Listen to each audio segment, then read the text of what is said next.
Sebuah video merekam detik-detik tebing longsor yang hampir menimpa sebuah truk yang melintas di Sitinjau Lawi, Padang, Sumatera Barat.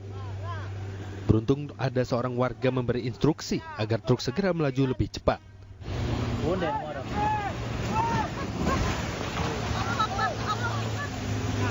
Video ini pun viral di media sosial. Peristiwa ini lalu dibenarkan oleh Dirlantas Polda Sumatera Barat, Kombes Pol Dwi Nur Setiawan. Sementara itu, longsor mengakibatkan kemacetan panjang. Pengendara diimbau untuk berhati-hati dan mengedepankan keselamatan. Tim Liputan News melaporkan.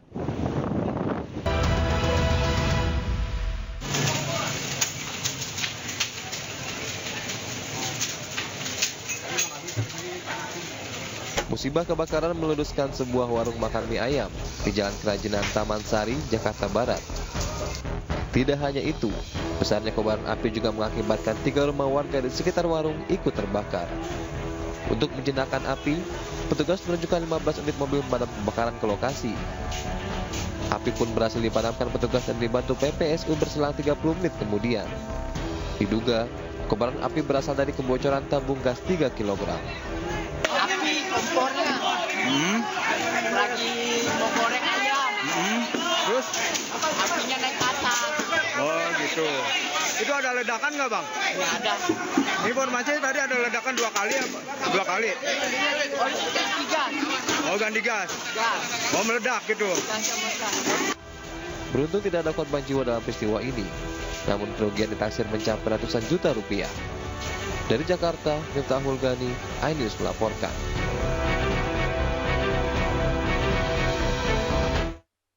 Gunung Semeru di Lumajang, Jawa Timur kembali mengalami erupsi dengan menyemburkan kolom abu vulkanik setinggi 900 meter dari puncak. Dalam 6 jam terakhir, ada 10 letusan yang terdengar dari Gunung Semeru. Dan seperti inilah kondisi erupsi Gunung Semeru yang terpantau kamera CCTV di Desa Oro-Oro Ombo, Kecamatan Pronojiwo, Lumajang hari ini. Gunung Semeru menyemburkan material vulkanik dari bibir kawah, menghasilkan kolom abu vulkanik setinggi 900 meter dari puncak mengarah ke timur laut. Berdasarkan laporan periodik pos pengamatan Gunung Api Semeru, Gunung Semeru mengalami 10 kali gempa letusan, 5 kali gempa hembusan, dan 3 kali gempa tektonik jauh. BPBD Kabupaten Lumajang mengimbau warga agar waspada mengingat Gunung Semeru masih berstatus siaga atau level 3. Apalagi jika terjadi cuaca ekstrim yang akan berdampak pada aliran banjir lahar gunung.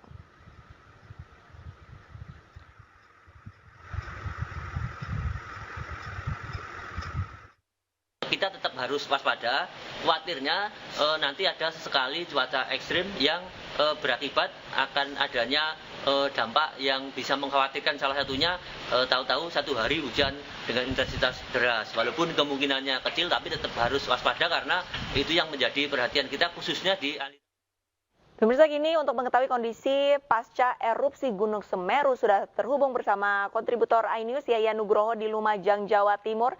Selamat malam Yayan, bagaimana kondisi pada malam hari ini di pengungsian? Ya, selamat malam Arlista dan juga pemirsa. Memang sampai malam hari ini aktivitas warga di kaki Gunung Semeru masih terpantau normal karena memang erupsi yang terjadi sepanjang hari tadi masih berada di radius aman. Hingga saat ini juga belum ada laporan terkait dampak dari dampak abu vulkanik maupun dampak-dampak lainnya yang masuk ke BPBD Kabupaten Lumajang.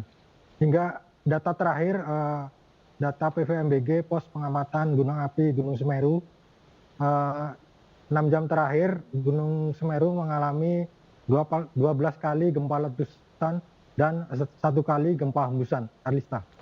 Baik, berarti untuk saat ini warga masih mendiami rumahnya masing-masing. Lantas, apakah ada kepastian, apakah mungkin hingga esok hari ini kondisi gunung masih tetap berada di level 3? Ya, Arlista, memang menurut yang disampaikan Badan Penanggulangan Bencana Daerah Kabupaten Lumajang, aktivitas vulkanik Gunung Semeru ini memang berlangsung fluktuatif dan bisa saja aktivitas meningkat dan bisa saja aktivitas mulai menurun. Untuk itu, BPBD mengimbau kepada warga yang bermukim di kaki Gunung Semeru untuk selalu waspada, meskipun saat ini memasuki musim kemarau, namun cuaca juga tidak bisa diprediksi. Ditakutkan nanti terjadi hujan di wilayah puncak Gunung Semeru yang bisa mengakibatkan banjir lahar Gunung Semeru. Arlista.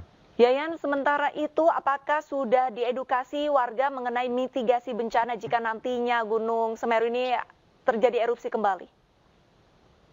Ya, untuk warga sendiri memang sudah sering dilakukan mitigasi bencana dan warga juga sudah selalu mengevakuasi diri jika aktivitas Gunung Semeru mulai meningkat. Hal ini disampaikan oleh Badan Penanggulangan Bencana Daerah yang memang selalu memantau aktivitas vulkanik Gunung Semeru dan akan segera menyampaikan jika ada aktivitas yang menonjol dari Gunung Semeru ini, Arlista.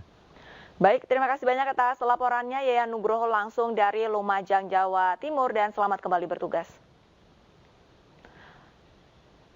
Ya pemirsa, informasi selanjutnya ini adalah hingga hari ketiga akses jalan penghubung dua kabupaten, yaitu Kabupaten Bandung Barat dan Kabupaten Cianjur, masih lumpuh tertutup material tanah longsor.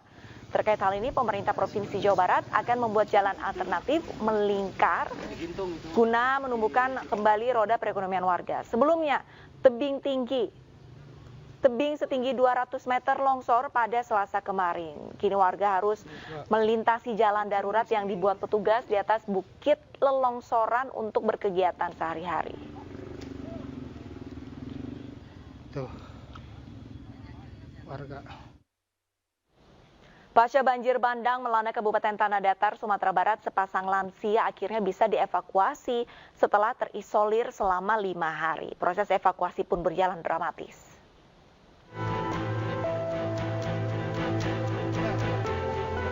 Mendapat laporan adanya sepasang lansia yang terjebak di rumahnya, tim SAR gabungan langsung menuju kawasan Bukit Gombak, Kabupaten Tanah Datar, Sumatera Barat.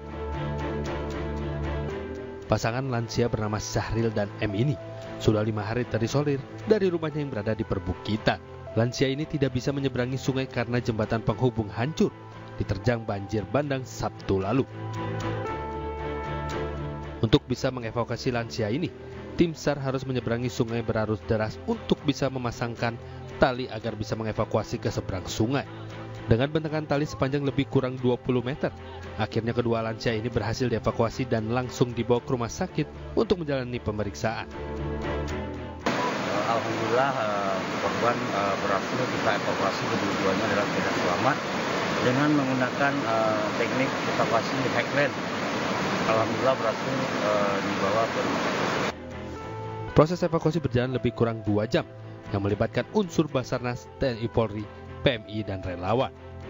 Dari Kabupaten Tanah Datar, Sumatera Barat, Agung Sulistyo, iNews melaporkan.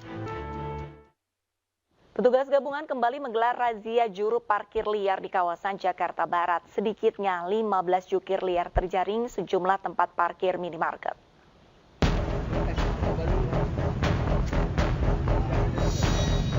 Petugas gabungan dari Dinas Perhubungan, Satpol PP, dan TNI Polri kembali menggelar razia juru parkir liar di kawasan Kapuk, Cengkareng, dan Pesanggerahan Kembangan, Jakarta Barat. Sedikitnya, 15 jukir liar yang berada di kawasan tempat parkir minimarket terjaring razia petugas.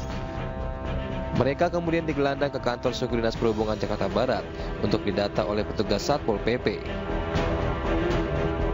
Selain itu, jukir liar juga diminta untuk menandatangani surat pernyataan untuk tidak lagi menjadi juru parkir liar di minimarket. Di ini kita menyusuri gerai-gerai seperti Indomaret, Alfamart, Alfamidi, dan yang lain-lain yang ada di wilayah Jakarta Barat. Hari ini kita lokasinya di Jalan Utama, Kapuk, lanjut ke Kembangan, serta ke Pesanggerahan. Juru parkir yang sudah kita amankan dari lokasi-lokasi tersebut itu kurang lebih ada 15. Belasan jukir liar ini melanggar Perda Nomor 5 Tahun 2012 tentang perparkiran serta Perda Nomor 8 Tahun 2007 tentang ketertiban umum. Dari Jakarta, Miftahul Ghani, iNews melaporkan. Viral video memperlihatkan mobil SUV bersolek bak mobil perang melaju di ruas jalan tol. Akibat hal ini, pemilik mobil terkena sanksi tilang dari polisi.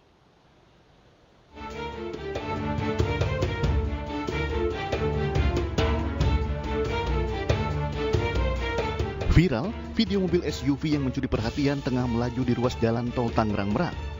Dalam video, nampak di bagian kap mesin mobil terpasang aksesoris senapan bak mobil perang hingga lampu strobo.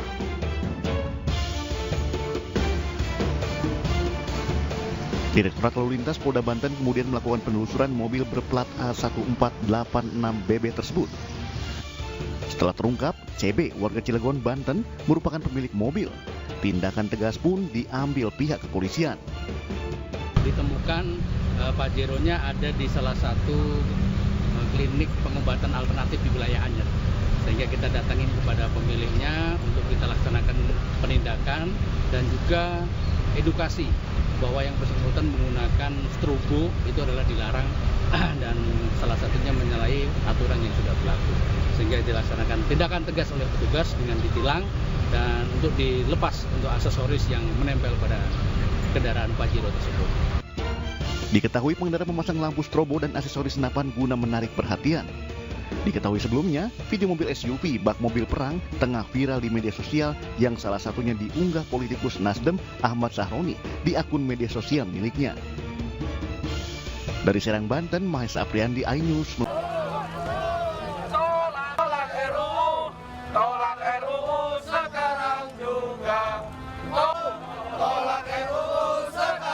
Puluhan jurnalis dari lintas organisasi profesi, yakni Ikatan Jurnalis Televisi Indonesia, Persatuan Wartawan Indonesia, Pewarta Foto Indonesia, dan Aliansi Jurnalis Independen melakukan aksi mundur dari depan Balai Kota Malang menuju Gedung DPRD Kota Malang, Jawa Timur. Aksi penolakan revisi Undang-Undang Penyiaran dengan jalan mundur ini menyimbolkan kemunduran demo. Gelombang penolakan dilanjutkan dengan aksi teatrikal. Aksi protes diwarnai dengan teatrikal tubuh manusia berkepala televisi dengan mulut dibungkam dan dirantai rancangan undang-undang penyiaran. Jurnalistik investigasi sehingga 45 dari mereka tersandung kasus korupsi dan dibawa oleh KPK. Sorotan pun diberikan oleh massa aksi karena saat didesak memberikan alasan ketidakhadiran 45 anggota wakil rakyat ini, perwakilan Dewan tidak bersedia menjawab. Kalau kita cermati seksama, sebetulnya tidak hanya pelarangan terhadap liputan investigasi, tapi juga ada tumpang tindih penyelesaian sengketa pers. Yang ini nanti juga akan berpotensi untuk mereduksi demokrasi dan kemerdekaan pers di Indonesia. Pasal yang dipermasalahkan dalam revisi Undang-Undang Penyiaran diantaranya karena larangan penayangan eksklusif jurnalistik investigasi. Pasal lain menjadi kontroversi adalah pasal 50B ayat 2 yang memiliki banyak tafsir. Terlebih adanya pasal penghinaan dan pencemaran nama baik. Pasal yang ambigu ini berpotensi menjadi alat kekuasaan untuk membungkam dan mengkriminalisasi jurnalis. Dari Malang, Jawa Timur, Denny Irwansyah, iNews melaporkan. Pemirsa, polisi telah menangkap 8 pelaku kasus pembunuhan Vina dan Eki di Cirebon yang terjadi pada 2016 lalu. Sementara 3 orang masih buron dan telah masuk dalam daftar pencarian orang. Polda Jawa Barat telah merilis daftar pencarian orang melalui media sosial. Dalam rilisnya, kepolisian mencari 3 orang pelaku yang masih buron terkait pembunuhan Vina dan Eki di Cirebon 2016 lalu. Yang pertama bernama Peggy alias Perong. Saat ini pelaku sudah berusia 30 tahun. Ia terakhir tinggal di Desa Banjarwangun, Kecamatan Mundu, Kabupaten Cirebon. Memiliki ciri-ciri khusus, tinggi 160 cm, badan kecil, rambut keriting, dan kulit hitam. Lalu yang kedua bernama Andi, usianya saat ini 31 tahun. Terakhir tinggal di Desa Banjarwangun, Kecamatan Mundu, Kabupaten Cirebon juga, dan memiliki ciri-ciri khusus, tinggi 165 cm, badan kecil, rambut lurus, dan kulit hitam. Kemudian yang ketiga bernama Dani, ia berusia 28 tahun saat ini. Terakhir juga sama, tinggal di Desa Banjarwangun, Kecamatan Mundu, Kabupaten Cirebon. Memiliki ciri-ciri khusus yaitu tinggi 170 cm, badan sedang, rambut keriting, dan kulit sawo matang.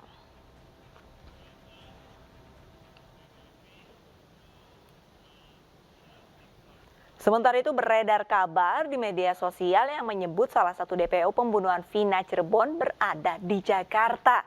Menanggapi hal ini, Polda Metro Jaya mengaku sudah berkoordinasi dengan Polda Jawa Barat untuk membantu penangkapan pelaku. Polda Jawa Barat telah merilis 3 daftar pencarian orang yang diduga memiliki peran dalam kasus pembunuhan Vina Cirebon. Beredar kabar salah satu DPO saat ini berada di wilayah Jakarta. Menanggapi informasi ini, Polda Metro Jaya mengaku siap membantu untuk menangkap pelaku. Polda Metro Jaya juga sudah berkoordinasi dengan Polda Jawa Barat guna menelusuri informasi tersebut.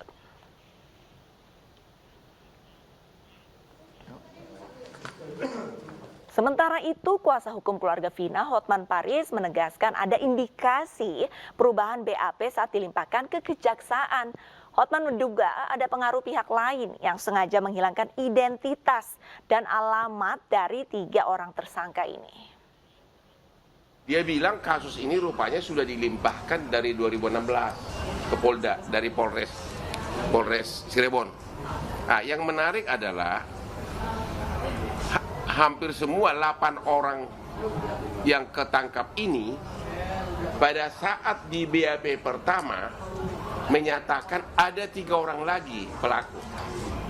Oke, semua ada di BAP, ya. Nah, tapi kemudian berubah, ya. Kemudian berubah sesudah mau limpah ke kejaksaan, mereka merubah BAP-nya. Nah, itu satu. Dari segi logika manusia normal pun nggak mungkin 8 orang itu ngarang cerita bersamaan di awal-awal pada saat ditangkap, ya kan? Berarti benar itu ada 3 orang, ya, dari penafsiran kita sebagai ahli hukum. Karena pada saat di BAP kan terpisah, hampir semuanya mengatakan ada 3 orang lagi. Tapi pada saat dilimpahkan ke kejaksaan, mereka merubah BAP sehingga diduga ada pengaruh di sini. Ada pengaruh di sini sehingga 3 orang ini bahkan sampai sekarang seolah-olah alamatnya tidak jelas, padahal itu harusnya. Muhammad Rizky Rudiana atau biasa dikenal Eki ini yang merupakan korban pembunuhan saat bersama Vina di Cirebon, Jawa Barat pada 2016 silam. Ayah dari Muhammad Rizky Rudiana akhirnya angkat bicara terkait viral film mengenai anaknya. Pada kesempatan ini saya mengharapkan kepada seluruh warga negara Indonesia, saya adalah orang tua kandung dari almarhum Muhammad Rizky Rudiana atau Eki. Saya mohon kepada seluruh warga negara Indonesia agar jangan membuat kami lebih sakit. Eki adalah anak kandung kami yang mana menjadi korban daripada kelompok-kelompok yang kejam. Saya tidak diam. Saya terus berupaya dan bekerja sama dengan reskrim. Terbukti beberapa kami amankan dan sisanya sedang kami perjuangkan untuk dilakukan pengungkapan. Sekali lagi saya mohon doa, mudah-mudahan orang-orang yang telah mengambil nyawa anak saya. Lantas pemirsa, bagaimana dari sudut pandang pengamat kepolisian? Berikut kami hadirkan cuplikan dialog pengamat IPW Johnson Panjaitan dengan rekan kami David Pratama dalam program iNewsroom beberapa saat lalu. Bang Johnson, yang menarik dari pernyataan Anda, kasus ini berusaha ditutup-tutupi. Menurut Anda apa alasannya? Ya banyak hal, ya kan? Termasuk juga saya kira itu sikap dari, dengan segala rasa hormat saya pada bapaknya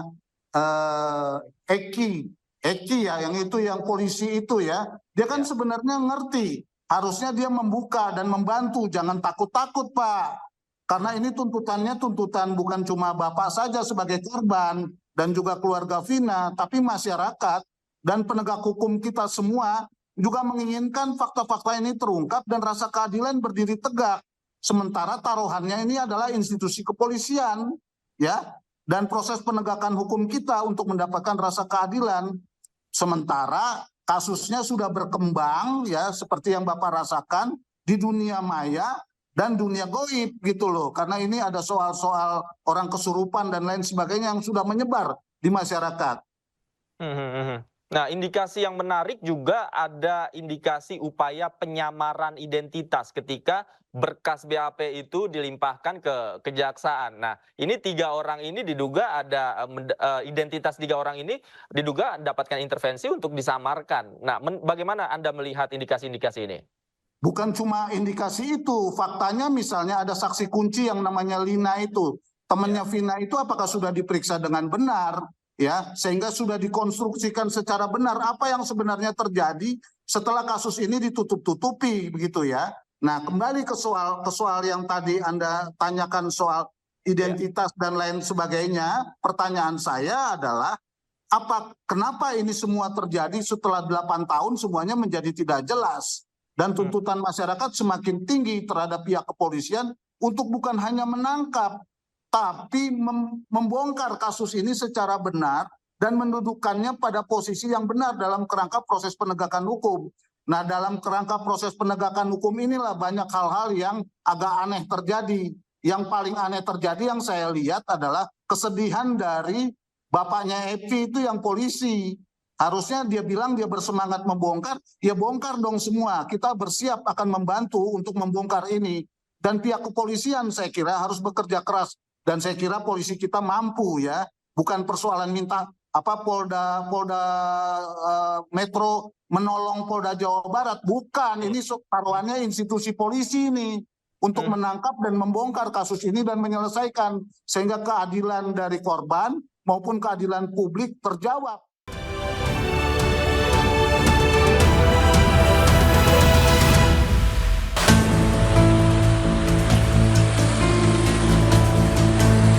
Tim penyidik Komisi Pemberantasan Korupsi (KPK) menggeledah rumah adik Syahrul Yassin Limpo di Jalan Letjen Hertasning, Kota Makassar, Sulawesi Selatan.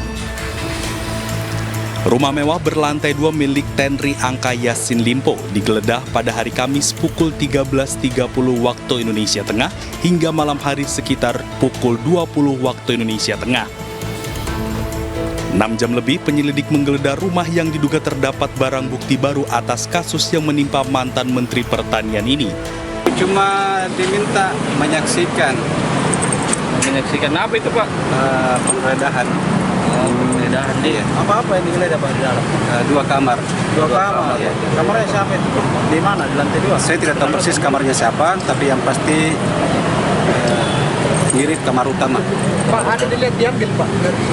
Tidak ada. Tidak ada diambil? Tidak ada. Berapa mulai tadi? Jam 1:30. Usai penggeledahan, tim penyidik KPK membawa 2 koper dari dalam rumah dan langsung meninggalkan lokasi. Belum diketahui apa isi koper tersebut. Diketahui Syahrul Yassin Limpo terjerat kasus dugaan pemerasan, gratifikasi, dan TPPU di lingkungan Kementerian Pertanian. Kini kasus SYL telah menjalani persidangan di Pengadilan Tipikor Jakarta. Dari Kota Makassar, Sulawesi Selatan, Muhammad Nurbone, iNews melaporkan. Kejaksaan Agung kembali memeriksa artis Sandra Dewi, istri dari Harvey Muiz, tersangka kasus dugaan korupsi dalam tata niaga komoditas timah di wilayah izin usaha pertambangan. Pemeriksaan kali ini merupakan pemeriksaan kedua bagi Sandra Dewi dalam kapasitas sebagai saksi. Artis Sandra Dewi tiba di gedung Jampitsus Kejagung RI pada pukul 8 pagi. Lalu ia datang membawa sejumlah berkas. Kehadiran Sandra Dewi ini tidak diketahui oleh awak media yang telah menunggunya di pintu utama. Sandra Dewi merupakan istri Harvey Muiz, diperiksa dalam kapasitasnya sebagai saksi kasus dugaan korupsi tata niaga komoditas timah di wilayah izin usaha pertambangan PT Timah Tbk tahun 2015 hingga 2022. Dalam perkara ini Kejagung telah menetapkan 21 tersangka, termasuk Harvey Muiz dan Helena Lim. Kejagung juga menyita sejumlah barang bukti dalam perkara dengan kerugian negara 271 triliun rupiah.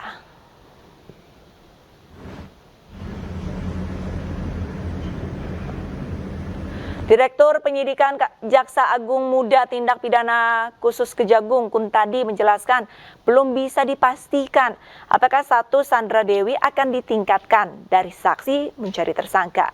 Pemeriksaan untuk menjelaskan pemisahan harta antara Sandra Dewi dan suaminya.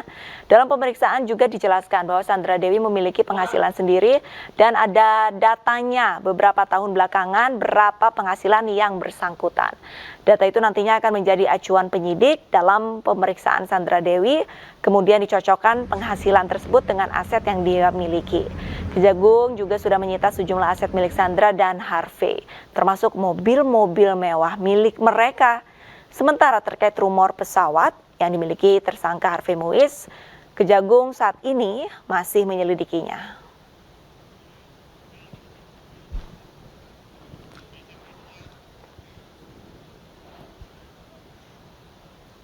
Selanjutnya pemirsa, apakah surat perjanjian pranikah ini dapat menyelamatkan Sandra Dewi terbebas dari dugaan keterlibatan untuk menerima uang korupsi suaminya? Berikut cuplikan keterangan pakar TPPU Yenti Garnasi dalam program iNewsroom beberapa saat lalu.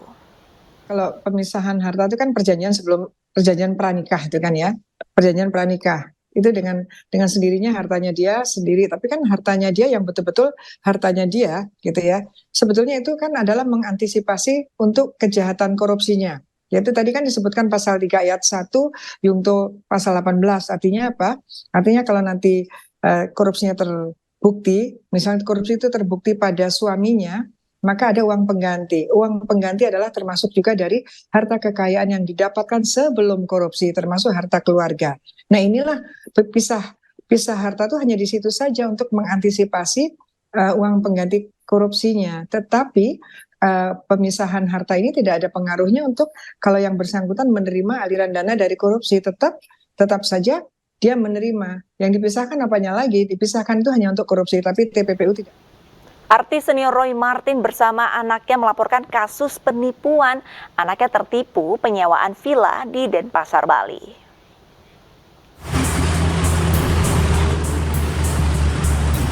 Anak dari artis senior Roy Marten yaitu Monique Arditi mendatangi Polda Bali. Mereka ingin melaporkan adanya dugaan kasus penipuan yang dialami anaknya.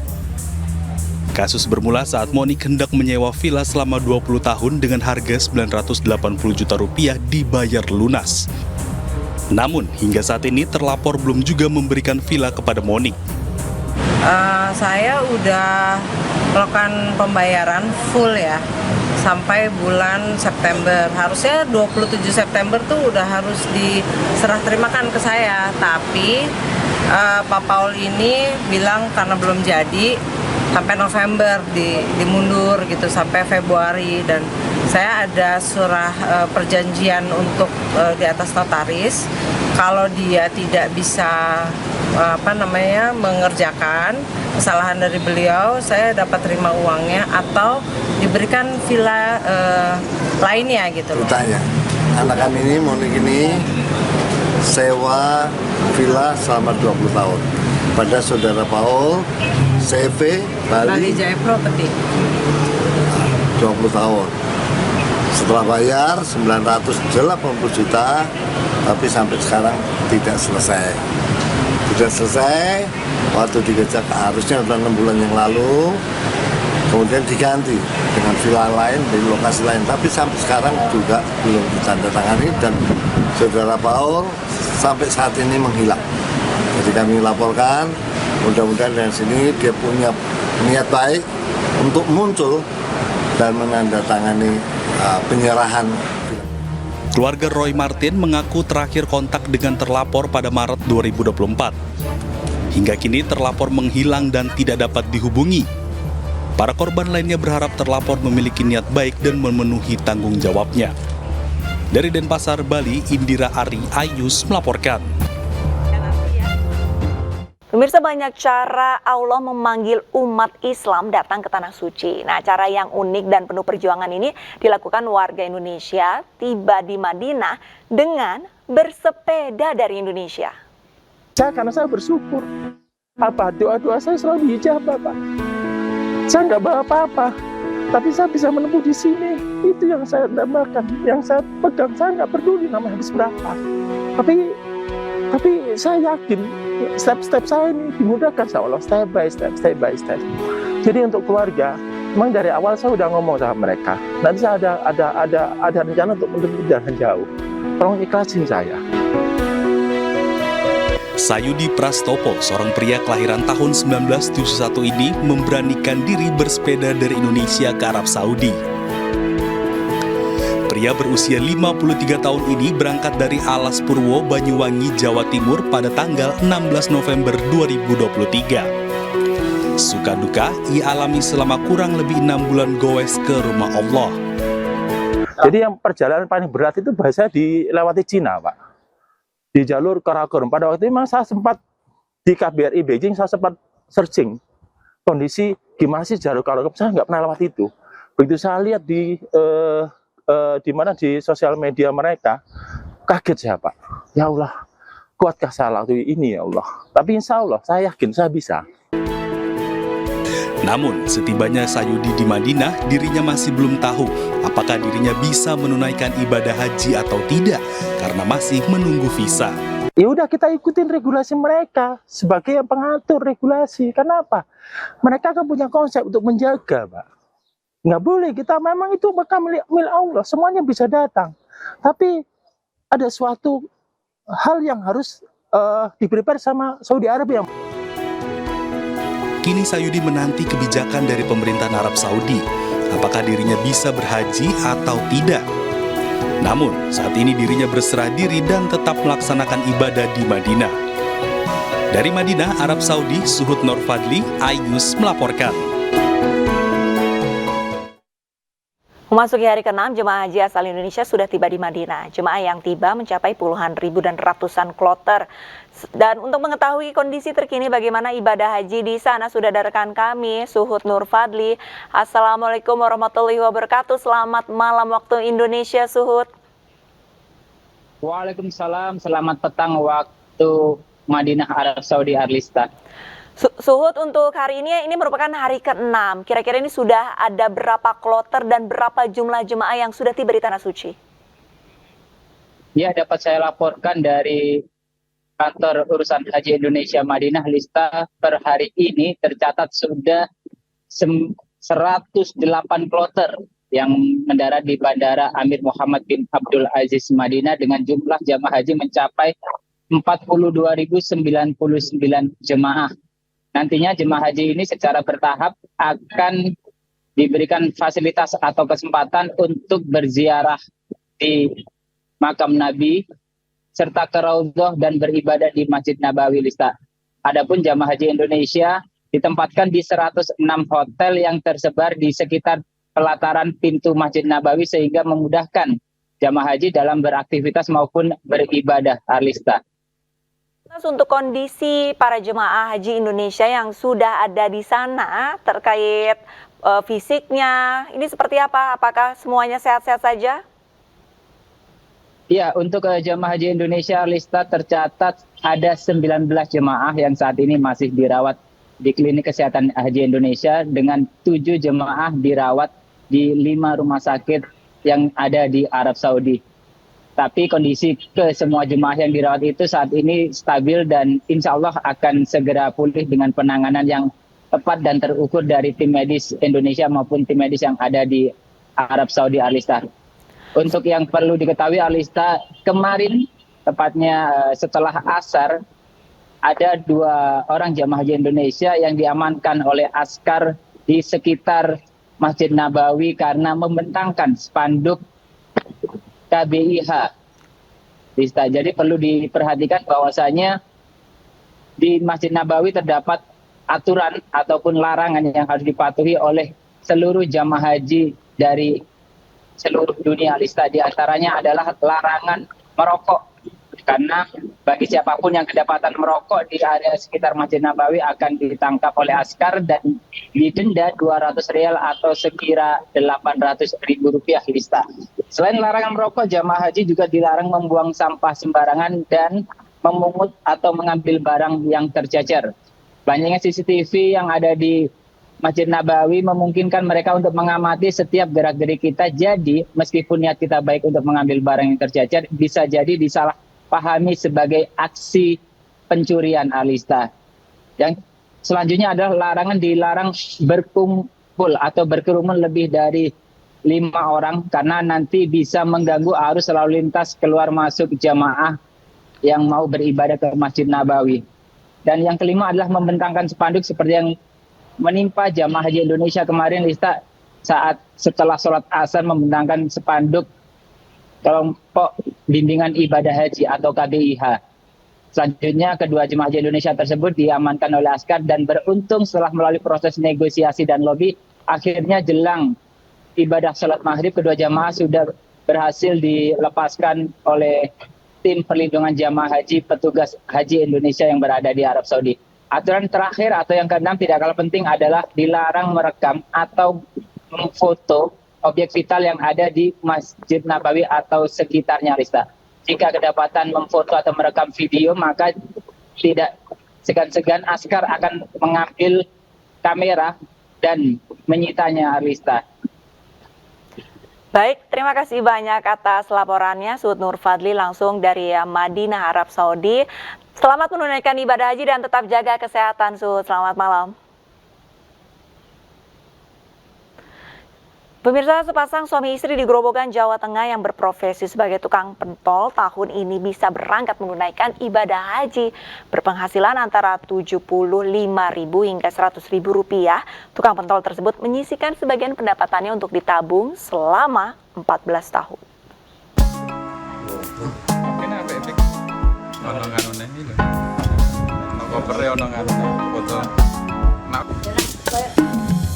Mas Hudi 63 tahun bersama istrinya Suyatmi 58 tahun. Warga desa Menduran, Kecamatan Berati, Grobogan, Jawa Tengah bahagia bisa mewujudkan impian mereka selama 14 tahun untuk bisa menunaikan ibadah haji tahun ini. Niat berangkat haji kakek yang akrab dipanggil Mbah Mas Hudi ini semakin menjadi saat ia melihat sebuah foto Ka'bah di sebuah toko dan kemudian ia membeli foto tersebut dan dipasang di dalam rumahnya. Setiap hari, Mbah Mas Hudi memandangi foto Ka'bah itu dan membuatnya semakin giat berjualan serta mengumpulkan uang untuk mendaftar haji. Dalam sehari Mbah Mas Hudi berhasil mendapatkan keuntungan 75 hingga 100 ribu rupiah dari berjualan pentol dan menyisihkan setengahnya untuk ditabung. Hingga tahun 2012 silam, Mbah Mas Hudi berhasil mendaftarkan haji dirinya bersama istri. Mulai nabung Mbah tahun itu? Ya, nabung sedikit-sedikit. Nah, saya tani saya itu tenanan pokoknya. Ya. Sawah saya rodok luas itu dapat menabung itu dari sawah, dari pentol, semua itu berkumpul jadi satu. Alhamdulillah bisa daftar tahun 12 itu. Nah, tahun 12 itu dulu kan 10 tahun Mbah. Nah, kan 22 lah. Ini ada corona, dan itu mundur.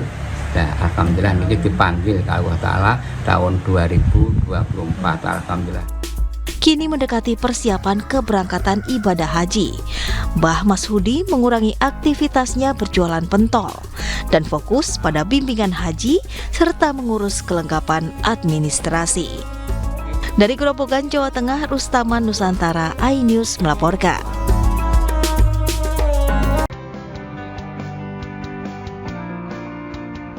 Jalinan kerjasama Star Media Nusantara dengan Hypermind, perusahaan digital asal Korea Selatan, ditandai dengan penandatanganan nota kesepahaman yang digelar di salah satu hotel berbintang di Jakarta. Kerjasama dijalin untuk mengembangkan teknologi Artificial Intelligence atau AI Virtual Talent dengan membidik pasar global. Melalui kolaborasi ini, Star Media Nusantara menjadi perusahaan media pertama dan pelopor di Indonesia yang mengembangkan dan memajukan teknologi AI Virtual Talent. Tentunya maunya segera cepat untuk launching nanti ditunggu aja hasil karyanya seperti apa, tapi yang pasti sesuatu yang pertama kali sih di Indonesia. 인도네시아의 최고의 미디어 그룹인 MNC와 더불어서 저희는 이 3D와 AI를 인도네시아 시장 안에 확대하고 보편화시킬 계획입니다. 그리고 인도네시아 안에 머물지 않고 우리는 전 세계로 나가서 인도네시아를 시작으로 전 세계 최대의 3D 그리고 AI 기업으로 확장할 계획입니다. AI Virtual Talent menjadi peluang besar bagi perusahaan media di Indonesia, dan Star Media Nusantara akan memberikan kejutan besar untuk masyarakat Indonesia dengan meluncurkannya dalam waktu dekat. Dari Jakarta, Rian Rahman, Tri Julianti, iNews melaporkan.